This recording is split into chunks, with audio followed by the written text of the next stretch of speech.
जय हिंद दोस्तों। आज हम आपके सामने जो टॉपिक प्रस्तुत करने जा रहे हैं वो है जीवन में सफलता कैसे प्राप्त करें। First of all I would like to tell the quotation of Swami Vivekananda. Take up one idea, make that one idea your life, think of it, dream of it, live on that idea, let the brain, muscle, nerves, every part of your body be full of that idea. Just leave every other idea alone, and this is the way to get success in life. अगर इस बताए हुए quotation को अगर हम सही अपने जीवन में आत्मसात कर लेते हैं तो हमें अपने सफलता पाने से कोई नहीं रोक सकता।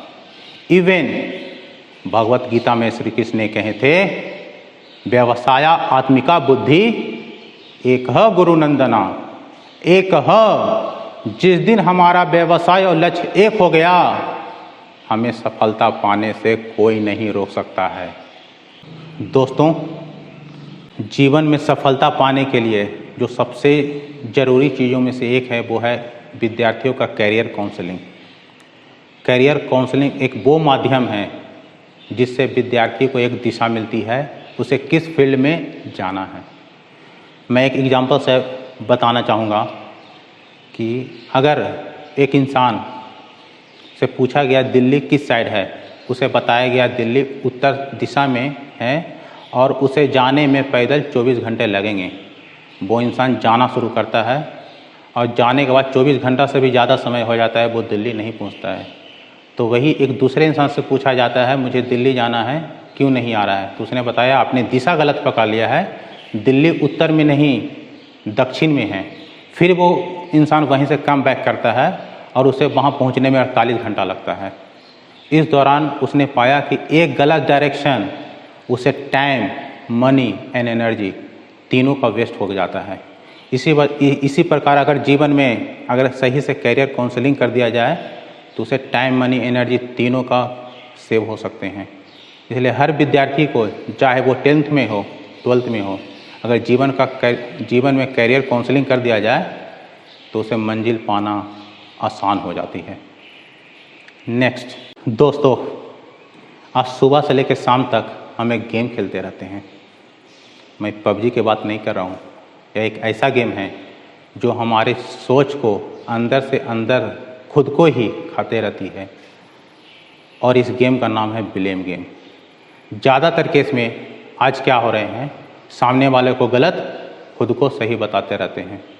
जिस दिन अपनी सोच के अंदर ये डेवलप कर लेंगे कि मैं गलत, वो सही, उस दिन हम ज़्यादा से ज़्यादा समय स्वयं के सोच पे परिवर्तित करने में समय लगा देंगे। और जिस दिन हम स्वयं के बारे में सोचना शुरू कर देंगे उस दिन हमारे अंदर परिवर्तन अपने आप होना शुरू हो जाएगा। हमें परिस्थितियाँ को नहीं बदलना है, हमें मन की स्थितियों को बदलना है। इसलिए डॉक्टर विवेक बिंद्रा सर ने बोला था, मैं ताउम्र बदलता रहा परिस्थितियाँ हो यारो, जिस दिन मना स्थिति बदली परिस्थितियाँ बदल गई। जिंदगी में जिसे कुछ बड़ा करना होता है उसे रास्ते नज़र आते हैं, जिन्हें कुछ नहीं करना होता है उसे बहाने नज़र आते हैं। और आज चारों ओर सिर्फ बहाने सभी का नज़र आते हैं। जितने भी फेलियर लोग हैं वो हमेशा कहते रहते हैं, हमारी फाइनेंशियल कंडीशन ठीक नहीं है, हमें टाइम नहीं मिलता है, हमारे यहाँ माहौल नहीं है कुछ बड़ा करने का। सारे के सारे एक्सक्यूज़ देते रहते हैं। लेकिन यहाँ लाखों लोग ऐसे हो गए हैं जो अपने विपरीत परिस्थितियों होने के बावजूद वो ऐसे ऐसे काम कर चुके हैं जिसे हम आप सोचने की कल्पना भी नहीं कर सकते थे। लाखों एग्जाम्पल भरे पड़े हैं। 2-3 एग्जाम्पल अगर हम बॉलीवुड से देना चाहते हैं तो नवाजुद्दीन सिद्दीकी, जो बहुत ही गरीब फैमिली किसान का बच्चा रहते हुए भी उस मुकाम पर हासिल हो गया जो अच्छे अच्छे लोग सोच भी नहीं सकते हैं। वो भी अगर बहाना बनाते रहते हैं तो इस मुकाम को हासिल नहीं कर पाते। शाहरुख खान, जो भी जिसकी भी फैमिली कंडीशन अच्छी नहीं थी लेकिन फिर भी आज वो सुपरस्टार हैं, आज बादशाह कहलाते हैं। आज विद्यार्थियों के जीवन का असफलता का सबसे जो मूल कारण है उनमें से है काम को कल के प्रति टालना। कबीरदास जी ने कहा था कि कल करे सो आज कर, आज करे सो अब, पल में प्रलय होएगी बोहरी करोगे कब। अगर कोई भी विद्यार्थी कल के टालने की अपेक्षा आज में अगर करना शुरू कर देना तो उसके अंदर अपने आप एक डिसिप्लिन का भाव आना शुरू हो जाएगा। और सबसे आइडियली रूटीन तो वो होगा कि सोने से पहले अपना एक शेड्यूल बना लें कि कल हमें करना क्या है। अगर इस रूटीन को फॉलो करना शुरू कर दे तो उसके अंदर पढ़ाई में एक बहुत बड़ा परिवर्तन आना शुरू हो जाएगा। सबसे बड़ी बात क्या है आज विद्यार्थी के पढ़ाई का, तो वो कमिटमेंट नहीं कर पाते हैं। बोलते हैं कि हम इसमें इंटरेस्ट है।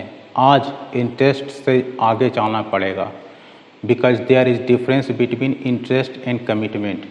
If you are interested in doing anything, it means you do it when it is convenient for you, but if you are committed, it means no excuse, only results। ये अंतर होती है कमिटमेंट और interest का।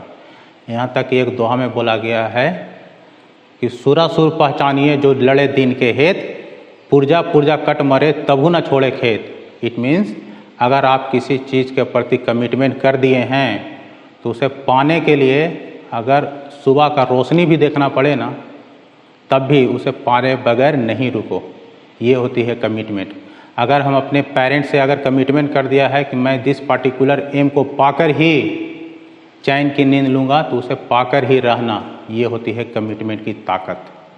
अंत में मैं कहना चाहूँगा, ख्वाहिशों से नहीं गिरते हैं फूल झोली में, कर्म की साख को हिलाना होगा। कुछ नहीं होगा अंधेरे को कोसने से, अपने हिस्से का दिया खुद ही जलाना होगा। फन मोर, ना संघर्ष न तकलीफ तो क्या मज़ा है जीने में, बड़े बड़े तूफान थम जाते हैं जब आग लगी हो सीने में। दोस्तों, अगर इस वीडियो को देखकर एक विद्यार्थी के भी जीवन में परिवर्तन आता है तो मैं अपने आप को बहुत ही खुशनसीब मानूंगा। और मैं धन्यवाद करना चाहूँगा उन सारे तमाम लोगों को जिसने मुझे इंस्पायर किया कुछ और वीडियो बनाने के लिए। Thank you. जय हिंद।